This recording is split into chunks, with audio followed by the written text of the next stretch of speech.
Hey, ladies and gents, welcome back. Your boy Rocco Yaps, and my God, this fight was worth the wait. The whole card, in my opinion, was pretty solid.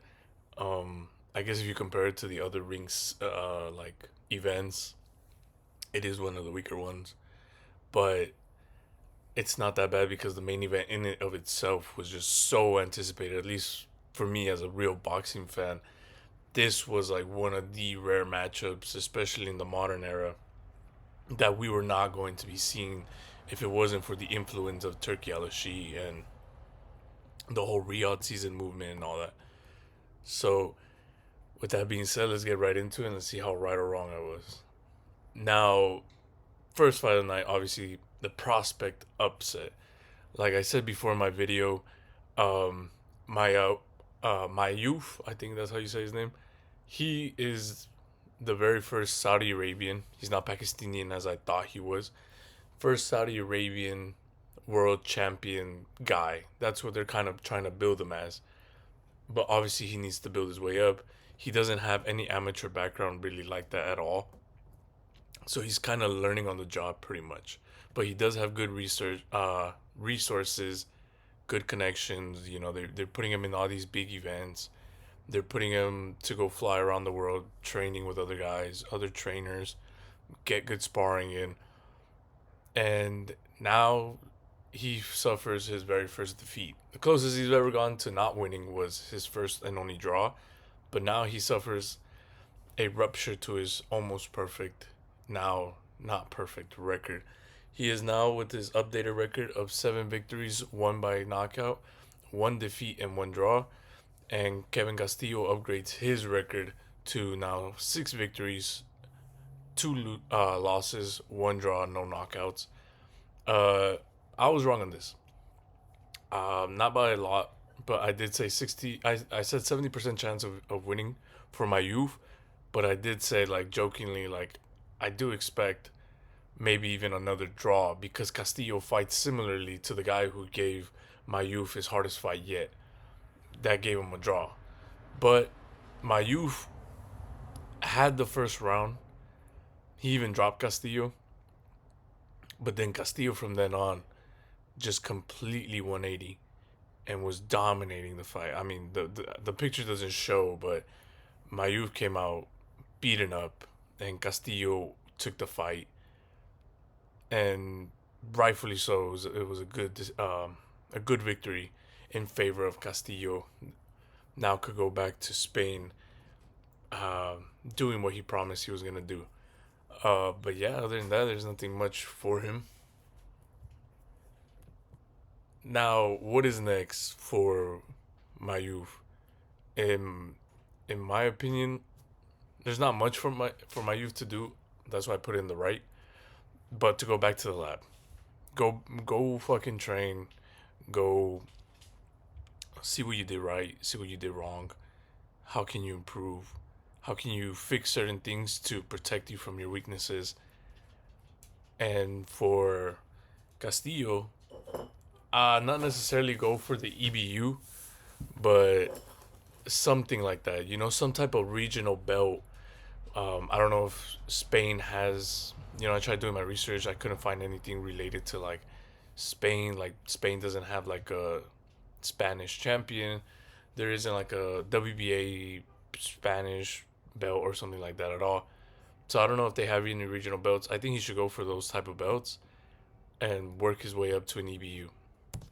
Now, uh, what the fuck just happened with the second? Um, so we got Jerron Miller facing off against Kingsley Abe. This was fucking interesting, to say the least. Now, Jerron Miller now is at 26 victories. He improves his record to 26 victories, one defeat, two draws, 22 victories coming by way of knockout. Kingsley goes down to 16 victories, 14 of those victories by knockout, two defeats and one draw. This was a great start from Abe. In my opinion, those 3-4 rounds at the beginning, this was a 10 round bout, but those first 3 to 4 rounds were just all Abe. They were just straight up all his. He was doing very good. He was sticking. He was moving. Uh, he wasn't in one place. He was always moving around, and he was hitting him. He was catching Miller pretty good to the point where fucking Miller's toupee couldn't withstand the fucking beating he was taking, and it came fucking flying off almost. Barely stayed intact from the back part still being glued off. Miller obviously noticing that people already know it's a fucking toupee, he just decided to rip it off. Which, in my opinion, I mean, it's already an embarrassing moment. People already found out. Might as well just embrace it. So that's what he did. He just threw it off, started smiling, started laughing, and just embraced it. But I think overall, the problem with the bet was that he started to lose condition. He started losing his stamina and his conditioning very quickly after the fourth round, to the point where Miller was now implementing more his style of fighting physically in the inside, and Abe was barely able to withstand that and push back Miller. And I think that that was his jeopardy. I think if he came in with a lot more conditioning, a lot more stamina, at least if he could have lasted to the sixth, seventh round before fading away, he still would have won that. But since he faded before he even reaching the halfway point of the fight, I don't know if he expected to knock out Miller quickly, because I did have it in my speculation. I didn't see this fight going at all the distance. Both of these men hit tremendously fucking hard, but it surprised me in that regard too. Not only the to pay, but the going the distance surprised me. Uh, I did also say that Abeh was going to be the winner of this, and those four first rounds were looking like your boy was going to be correct. But like I said, as soon as he started fading away and Miller started taking advantage of that, the more and more I realized, like, hey, even if there's no knockout, Abed is losing this by points. Pretty close, not that far off, but he's still losing this. Now, I said Abed would win, and I lost that prediction. But also, another little interesting thing is that I also speculated in my video that Miller seems to be kind of being prepped, whether he knows it or not. He seems to be being prepped to be a future opponent for Italma. Italma is already huge in the UK, huge in the UK, and he's pretty huge in Europe in general. You know, because the UK is the center of Europe, is like the biggest place you could fight in Europe, and then Saudi Arabia is like the second place in that kind of region. Obviously, it's in the Middle East, but that whole region from the Middle East of Saudi Arabia all the way to the UK, everybody knows Italma. But I feel like a lot more people need to start getting him here in America. And I feel like that's what they want to do. Similar to AJ when he was champion, they were like, well, we want to build him higher than what he already is. He's already a mega fucking star, superstar in Europe, and especially in the UK, obviously. But we want to kind of create the same superstardom here in America. So they funny enough, they were gonna have Miller be that guy, but Miller tested positive for steroids, and then they give that fight to Andy Ruiz, where Andy Ruiz then made the upset of the fucking century and beat Anthony Joshua. But I think they're trying to do something similar with Italma of being like, we need a we need a strong American heavyweight who's pretty known and respected, and go to America and beat him there in front of the American audience to sell you to the American audience. And I mean, unfortunately, the U.S. doesn't have really that much going on except for Richard Torres. But Richard Torres is already going. Um, he's already having like his own thing going on where he's having an elimination fight with Andy Cruz. No, Andy. Damn, I forgot his name. He's the Cuban heavyweight boxer that was with Canelo and them. But he's, they got something working out as an IBF eliminator. So, and then plus Richard Torres himself isn't really that popular, I would say, in the US. Miller being a little more, especially after this fucking toupee bullshit, he's gonna be a lot more known. But unfortunately, Miller didn't look good either. So I think Miller, in order to still be considered like the testing grounds and the exposure to the American audience that Itama and Queensberry would want for Itama, Miller's gonna have to have another fight in order to do that. To look good, at the very least, look good, a little better than this fight, and that way go for Itama. But what is that next for Miller? My opinion, what is next for Miller is one of these two men.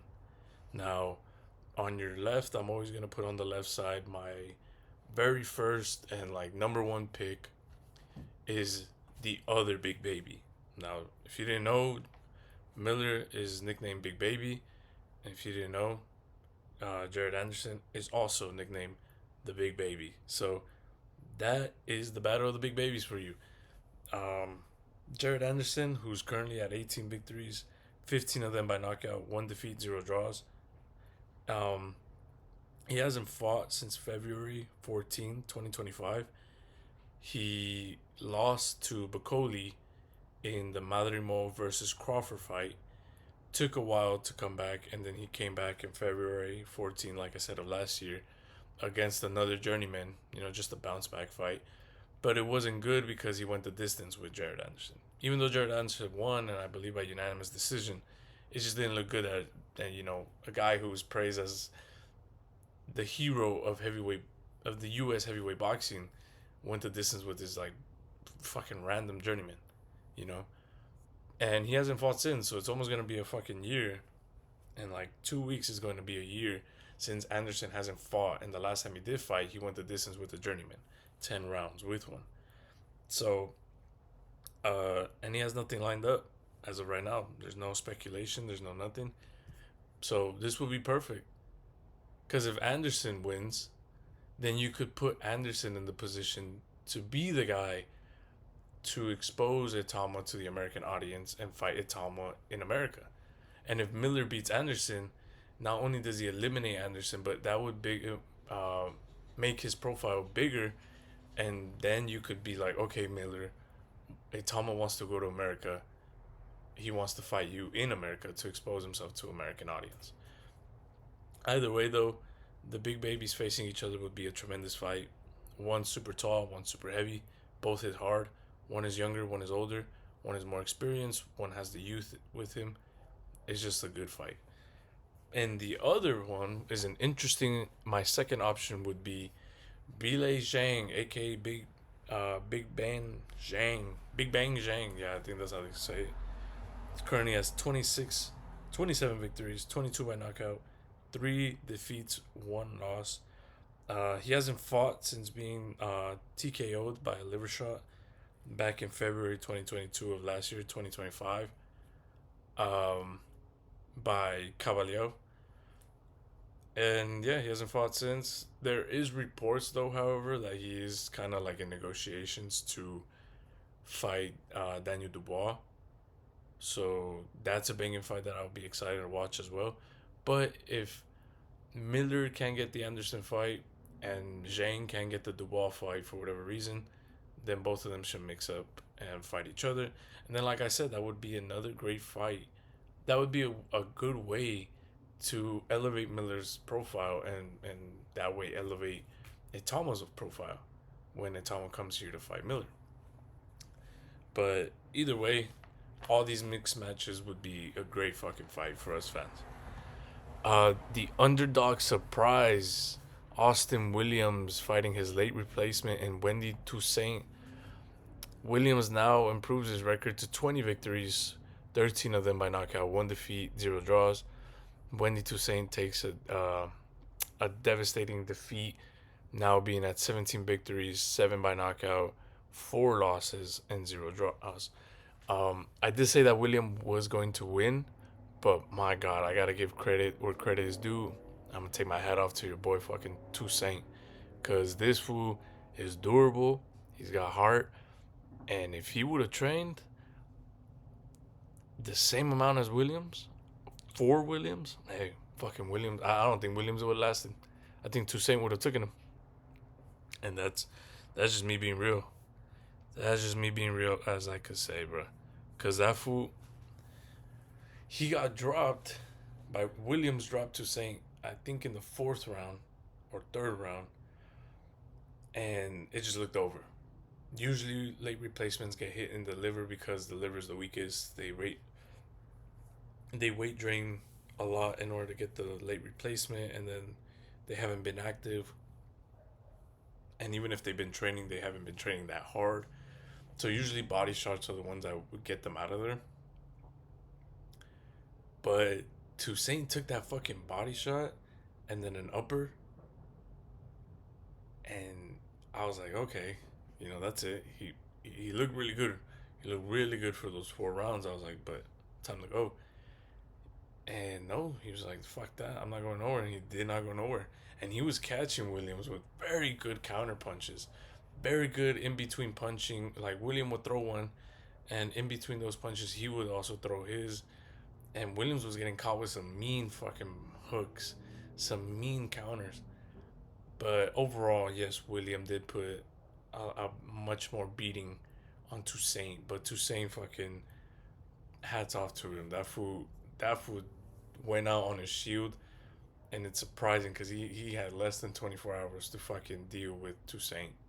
I mean, Toussaint had less than 24 hours to prepare as much as he could for Williams. So hats off to that motherfucker for that shit. But and that just makes me not like I can't wait to see Toussaint's future. Like I'm actually curious now to see how good he could be, especially after this big purse. Because for those who don't know, Toussaint has a he literally got called for the late replacement call while he was at work. He's a high school bus driver, so he literally wakes up, drives them, goes to the gym and trains, finishes that first session, goes, picks them up and drops them off, drops the bus off, then goes back to the gym, works out for the second session of the day, then goes to sleep and repeats. So he was literally on his fucking job, and he got this call. And this is the biggest purse bet he's ever gotten. I think it was like $250,000. So hopefully, hopefully that people could start looking at Toussaint and be like, hey, if we give him a little bit of help so he could be a little full time, who knows how good that motherfucker could be. But what is the future for both? Because like I said, I'm interested for Toussaint too. Now, obviously for Williams, just reschedule that fight with Adames. Carlos Adames got sick. That's why he couldn't fight anymore. So in my opinion, just reschedule. Just wait to see what medically he has wrong with him and how much time Carlos Adames is gonna need in order to recuperate and be at 100. And then yeah, just sit down once again with the negotiations. I mean, it shouldn't be hard. Keep the same negotiations. Just make the exact same contract and try to find a venue. Either you guys are the main event or you guys are an undercard like this, like how they were gonna be in the undercard of Shakur Stevenson and Teofimo. And yeah, just fucking fight again. But for Toussaint, on the other hand, in my opinion, he should go back down to 154, where his last fight was at 154, and he is currently still the IBF USBA champion. It just means like via the IBF, he's the best 154 pounder coming out of the US. So go back to where you have that belt at 154, and um and then try to go for the NABF belt. So you can have those two belts. Those two belts combined will elevate Toussaint a little bit higher to then get better opportunities, better matches, go for higher level belts. But I think he should go back if he wants to have like a little tune-up match in between just to get his boost up, defend the IBF USAB belt, and then go for the NABF belt. That's fine, but I think he should really consider trying to go for the NABF belt and try to build his career off at 154 from there. Now, Shushu Carrington becoming the new WBC 126-pound world champion. Now elevating his stats to 17 victories, 10 by knockout, 0 defeats, 0 draws. Carlos Castro unfortunately going out with 30 victories, 14 of them by knockout, 4 defeats now, and 0 draws. It was a good dominant yet back and forth. Like it was still a very back and forth. Like there was even times where Shushu was looking like he was gonna get out of there. Like, he was gonna get knocked out. Uh, but yet somehow he was the more dominant fighter. Like, it was both a back and forth. Both had terrible moments. Both had good moments. Both had scary moments. But it was like, overall, who was more dominant? It was Shushu Carrington. But it was just a vicious ninth round KO for your boy Shushu, um, solidifying that, hey, um, I'm the real deal. And that's what I got out of it. Yeah, it was like I said, it was those scary moments for him, and it was a little tough. But it's his first time going for a world championship belt, fighting a guy like as experienced as Castro. So yeah, in my opinion, he did a very good job, and he showed he's world champion level material. And at the very least, yeah, he is one of the most dangerous men at 126 pounds, easily. Uh, and like I said, now he's the new WBC 126-pound world champion. Both showed um, vulnerability to each other. Like I said, both of them had scary moments, but both of them showed a lot of grit and determination. It's just that, Shushu caught him with the counter punch straight into the jaw, and then some upper, and then another right, and that was lights up.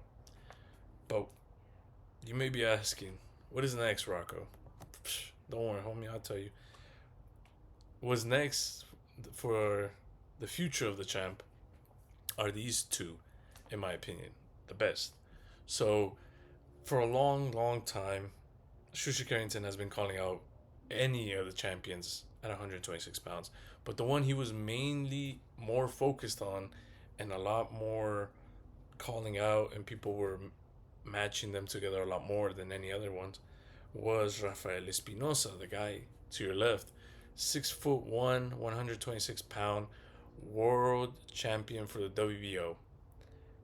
Currently reigning and defending WBO world champion at 126 pounds with a 28 victories, 24 by knockout, 0 defeats, 0 draws record as the champ. And I think that's a very impressive styles and like height wise. Like, it's just a very interesting unification match, in my opinion. And I think it makes a lot more sense for Rafael to want to go for that fight now, as opposed to just defending your belt against another guy. Now it's like, well, Shushu has his own belt now. You guys could unify. Not only do you guys finally get that fight out of the way, but this time it's like, well, the winner goes out with more than just one belt. He goes this time he leaves the winner with two belts, so he becomes unified. And so far there is no other unified champion in the division. So it's like you would be the only unified champion at 126, and you would have eliminated one of the other like top guys of the division. Now to your right is my second option for him. Like I said, for whatever reason, if Rafael they can't get the fight with Rafael or whatever, I think waiting for the winner of Ball versus Figueroa to see who is the winner of that fight and calling them out. I mean, this is literally gonna happen this Saturday, February 7th, so like a little less than a week. So hey, Shushu, go celebrate in the UK. Go to the UK, take your belt, take your peeps, and whoever the winner is from Ball and Figueroa, call them out. Go into the ring with your belt. They'll have their belt strapped up, which is the WBA belt, and you guys could, promote it like that and be like, hey, let's do it. I'm not playing. So I think those are the two options for your boy Shushu Carrington. Now, oh shit. Now, weirdly, an intense victory for Keyshawn Davis when he faced off against uh, Jermaine Ortiz. Now, this was just very weird for me. This was fucking crazy as hell. But Davis now improves his record to 14 victories, 10 of them by knockout, 0 defeats, 0 draws. And Jermaine Ortiz goes to now 20 victories, 10 of them by knockout, 3 losses, 1 draw. This was a very technical back and forth, but in a weird way. Like, it was very technical, good back and forth action, but it had a mixture of just sloppiness and just like, just like sloppiness from both fighters. Some excessive clinching and headbutting and weird maneuvers and tactics and whatnot. both seem to have trouble though, like throughout the rounds. Like I'm not talking about like some rounds. I'm like every round throughout the fight, both fighters had trouble dealing with each other. But overall, Keyshawn did have a lot more moments than Ortiz, so that's why in my book, like he was taking a lot more rounds from from Ortiz than Ortiz was getting from Keyshawn. So, and then I also did say that Keyshawn would be the victor by unanimous decision victory, which I almost was going to be spot on because I thought he doesn't knock out Jermaine. But on the 12th round, he fucking KOs, as you can see by the photo, he KOs Jermaine Ortiz to become the victor at his debut at 140 pounds. Which, you know, I guess I could credit him being out of the ring for a long, long time as a and combining that with it's his first time in the weight class in the new weight class. I guess I could credit those two things to being the reason why it kind of looked weird. And then you add the factor that Jermaine Ortiz is a very good, experienced, tough fighter. So it's like, yeah, maybe those things combined created a cocktail to where it was just not that cool as a presentation, as a like of a performance that I guess Kishan would have liked to have. But he did the job, and he did something still that even Teofimo Lopez and Lomachenko couldn't do, which is stop Jermaine Ortiz before the last bell. But what is next? What should Keyshawn Davis do for the future? Now, interesting enough, he just became, he just got to the division. He's not a champion. He didn't fight a champion. Didn't even fight for a belt. But he called out Devin Haney. They said, "What? We're in the new weight class. You just won. What is next?" And for some reason, he said Devin Haney. I guess him, Devin Haney, or him and Bill Haney, or Keyshawn with the whole Haney whatever team, they got beef. And he said, "I want Devin Haney." But the tricky part about that is that Devin Haney is not the WBC 140-pound champion anymore. He hasn't been for years. He is the newly crowned WBO 147-pound champion. So it's like, does that mean Keyshawn then wants to jump yet another weight class to fight another fighter and skip 140? Because, like, win or lose, if he goes up and fights Devin Haney at 147, can his body then come back down to 140 again? Now he's just stuck at 147, not being able to go down to 140 to try to at least claim one title there. But hey, I mean, Devin Haney, 33 fights, 33 wins, 15 knockouts, 0 losses, 0 draws, current WBO 147-pound champion. I mean, I guess, you know. But in my opinion, the best option is the one on the right, is Richardson Hitchens. 28 victories, 8 by knockout, 0 defeats, 0 draws. He is the current IBF 140-pound champion of the world. So the division that Keyshawn just debuted in, facing off Ortiz, Hitchens is the guy who's the world champion at that weight class. And they even got beef together. I mean, even during the press conference for this fight with Jermaine Ortiz, he was beefing with Hitchens. Hitchens was there for some reason, and they were getting into some beef. So it's like, if you guys got hostility towards each other, and you're now in a new weight class, hey, go for that champion. You were an ex-champion at 135. Go for Hitchenson's, take his belt, and then go to Haney at 147 and try to be a 3 division world champion. You know what I mean? But the only tricky thing about the Hitchens fight is that he is currently lined up to, and he's preparing, literally less than a month away, from fighting Oscar Duarte, who in my opinion is one of the strongest, if not the strongest contender at 140 pounds, and he's currently my favorite to kind of keep an eye on at 140. And but I just can't scratch off Hitchens. You know, I can't say that, oh, it's an easy win for Duarte or nothing like that.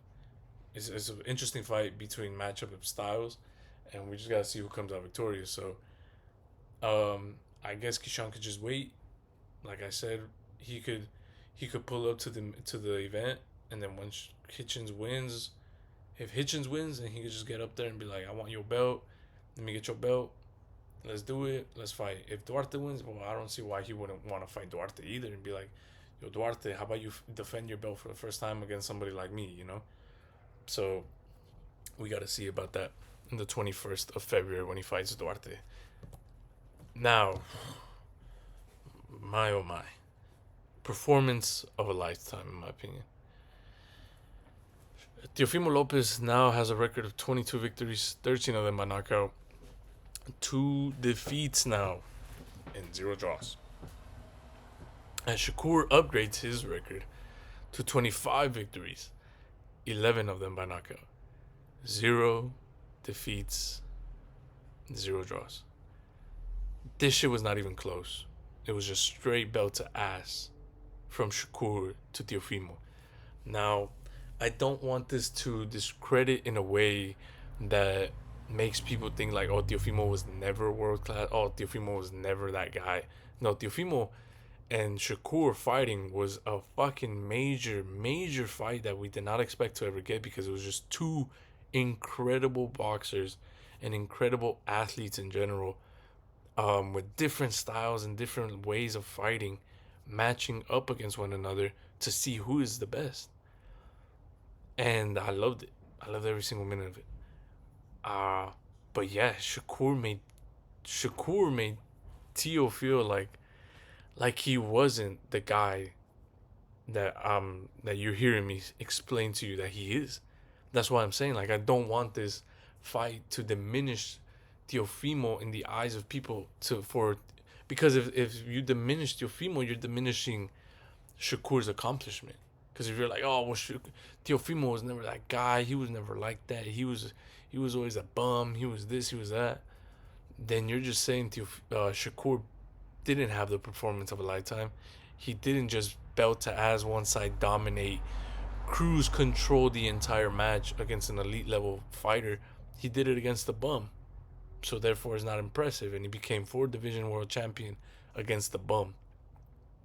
And it's like, you know? So don't discredit Teofimo because you're discrediting Shakur as well. Now, Shakur showed one of, if not currently, the best jab in boxing right now. That shit was phenomenal. The jab and the distance control mixed with accurate countering just completely nullified anything and dismantled anything Teofimo had planned or could even come up with on the fly throughout the entire match. The only 3 rounds I gave Teofimo were were the 8th, ninth, and 10th round. Because in my opinion, those were rounds that Shakur was letting go of the gas pedal and he was trying to save some energy for the later rounds. And Tio kind of took advantage and became more active. But even then, in those rounds, it wasn't by much.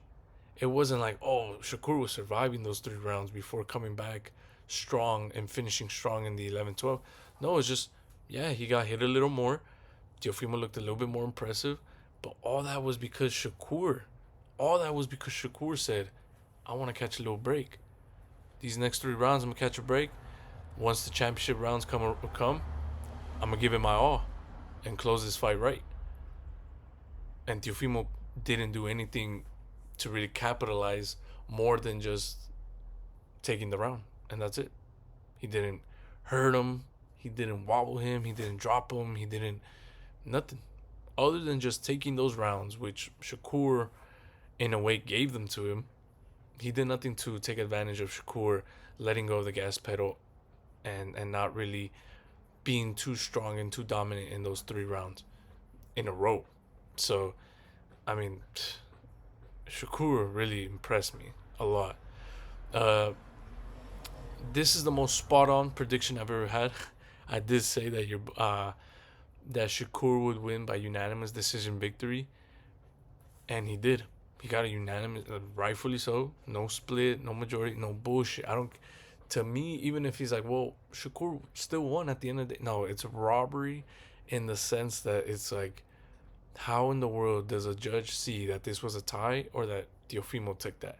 That's why in my mind I was like, it's a unanimous or it's a robbery. Even if Shakur comes out with the victory, just saying that it's a split decision victory for Shakur is a robbery to Shakur. That's just my feeling about the situation, and that's why I was like, no, this is a unanimous decision victory. Because I just also like, and there were some times though where he felt like he could have maybe done a little bit more damage, but I truly believe that Shakur doesn't have it in him to really permanently stop Teofimo Lopez, whether by body shot or by knockout. If he does, I see a better chance of it being by body shot than by knockout, by the jaw, or by the temple shot. But the future for Shakur Stevenson, the current king of boxing now. Um, to me, it's quite simple. He did say that he just wanted to do this to come and fight Teofimo, go for glory, and he's only doing big fights. But he is still current WBC 135-pound champion, and he did say that he wanted to go back down because he's not interested in fighting his brother Kishan. They're not actual brothers, but his homeboy Kishan, and Kishan may or may not be staying at 140 and making it his weight class. So if he goes down, you have the incredible, young, skillful, talented, newly crowned champion, Abdullah Mason. So a unification fight between those two men, WBO, WBC champ, unifying at 135. Abdullah Mason facing off against undefeated Abdullah Mason facing off against undefeated Shakur Stevenson. Somebody's belt and O has got to go. That shit would sell like crazy in the U.S. Even if it's like co-main event to like another massive fight, whether it's in Saudi Arabia, also like it's in like one of those massive Saudi cards where it's just like every fight is like a main event fight. They're so stacked. This fight would sell numbers in my opinion. It would do numbers, and it would be so good for boxing, and so good for Shakur's legacy. And I personally think, especially with Tank gone and not holding hostage, which is the next focal point of my conversation. To your right, you have the black gold WBA belt. Tank is gone. Tank is arrested. His belt has been permanently stripped. Not permanently, but like the WBA was gonna put him in champion of recess, but now indefinitely they're like, no, you're not champion at all. Indefinitely, no, your belt's being stripped completely from you, and is going to be put back into the system. So in my opinion, as WBC champ, he could then go and be like, hey, WBA, who's your highest ranking guy? Let me and him fight. And the winner not only becomes WBC champ, but unified WBC and WBA champ. Or if he fights Abdullah Mason for his WBO belt, I don't see a world where the WBA may not be like, hey, let me throw my belt in there because we need a champion. We'll throw our belt. So that way, not only does the winner come out unified of 2 belts, he'll come unified of 3 belts. So, I think that with Tank Davis being out of the picture, not wanting these big, hard fights that the fans want, and no longer holding the WBA belt hostage, I think Shakur should really focus on going to 135 and trying to be undisputed. Because I really think he can. I really think nobody at 135 could beat Shakur Stevenson, and the only guy in my opinion, can possibly be is Abdullah Mason. So it's like, it's just in my opinion, like if Abdullah Mason can't beat him, nobody at 135 can beat him.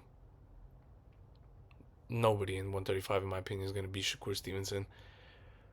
So that's what I'm saying. So you have, via the WBA, the highest ranking guys, one of them is what's his name?